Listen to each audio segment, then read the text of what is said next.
Wally a grandi sur une île tropicale d'Indonésie et est devenu boxeur après avoir fait la rencontre de Miguel. Wally a commencé à boxer et a gagné seulement 3 matchs avant de devenir le champion indonésien des poids plumes. Il affrontera ensuite Hippo pour réellement tester son potentiel mais perdra dû à son manque d'expérience. C'est alors qu'il continuera sa carrière de boxeur en atteignant un palmarès de 25 combats pour 24 victoires et une défaite. À ce moment-là, dans l'œuvre, il affronte normalement Ricardo Martinez, mais imaginons que ce combat n'a jamais lieu. À la place de Ricardo Martinez, Miguel et Wally décident d'affronter le champion OPBF, Miyata Ichiro.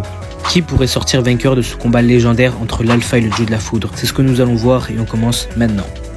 Pour répondre au débat, on va d'abord résumer les compétences et styles de chacun et commençons par Wally. Wally, qui a grandi dans la jungle d'une île indonésienne, il possède de grandes capacités physiques grâce à sa capacité à grimper aux arbres et à sauter sur les branches des arbres tout en jouant avec les singes. Ses capacités physiques ont été développées au point qu'elles sont égales voire supérieures à celles d'un primate. En termes de boxe, Wally possède un réel talent naturel. Ricardo lui-même affirmera qu'il a été l'adversaire avec le plus de talent qu'il ait vu. Et il est considéré par beaucoup comme un génie. Tout en connaissant à peine les bases de la boxe, Wally a pu facilement devenir champion d'Indonésie avec seulement 3 combats officiels. Son sens inné et ses prouesses physiques lui ont permis d'exécuter des techniques de haut niveau, telles que l'esquive et le balancement unique utilisé par Hawk, le smash de Sendo et le flicker jab de Mashiba. Il a également pu copier le Heian de Vorg et a même créé une version verticale en raison de ses articulations anormalement flexibles. Sa vitesse et son agilité sont comparables à celles de Miyata mais ressemblent davantage à la nature d'Itagaki. Il a créé un style de boxe extrêmement imprévisible et peu orthodoxe appelé Liberté. Bien qu'il ait appris les bases de la boxe, la presse lui a également donné le nom d'Alpha car son style irrégulier et ses instincts sauvages lui donnent l'impression d'être le contraire de la boxe classique. Il existe tout de même une faiblesse, son style Liberté fait perdre beaucoup d'endurance. Bien que Wally ne semble pas manquer d'endurance en particulier, il a quand même subi un épuisement supplémentaire lors de son combat avec Ricardo Martinez, ce qui a causé sa défaite mais également sa retraite.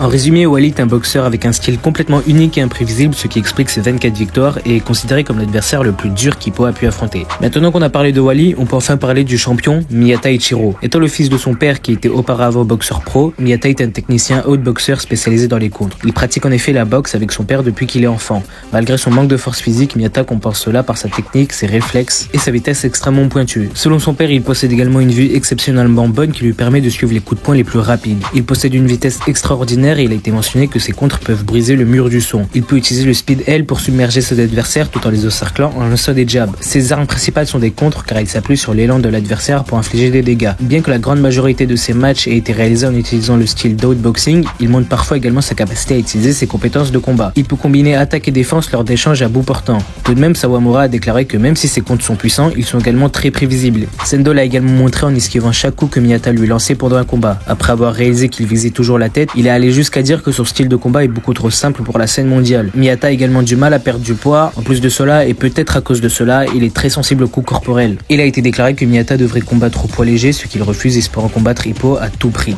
En résumé, Miyata est un outboxer spécialisé dans les contres qui pouvait déjà voir les coups de son père quand il était qu'un enfant. Mais il est malheureusement très faible dû à son régime. On a désormais toutes les compétences de chacun, mais qui peut remporter ce combat légendaire? Eh bien pour moi, Wally gagnera ce combat. Même si Miyata est considéré comme un Ricardo Martinez, il perdra ce combat. Toucher Wally sera plus dur que prévu grâce à son agilité et pourrait se faire lui-même contrer. En termes de vitesse, je dirais que Wally est un peu plus rapide et pourrait imiter le speed L si Miyata décide de l'utiliser. Miyata pourrait suivre la vitesse de Wally mais sera fatigué plus rapidement que lui dû à son régime. Miyata pourrait quand même réussir à frapper Wally avec ses contres après plusieurs rounds à subir, mais ça ne suffira pas car ses coups sont principalement légers. Pour finir, Miyata pourrait bien perdre par KO après plusieurs rounds et finira par tomber face à l'Alpha qui sera le nouveau champion au PBF. Mais après la défaite de Miyata, quelqu'un aura l'envie de le venger et cette personne pourrait être Hippo qui décidera de faire son retour afin de venger Miyata. Merci à tous d'avoir regardé cette vidéo, j'espère que cela vous aura plu. Si vous voulez donner votre avis, dites-le moi dans les commentaires et si vous avez apprécié, likez et abonnez-vous.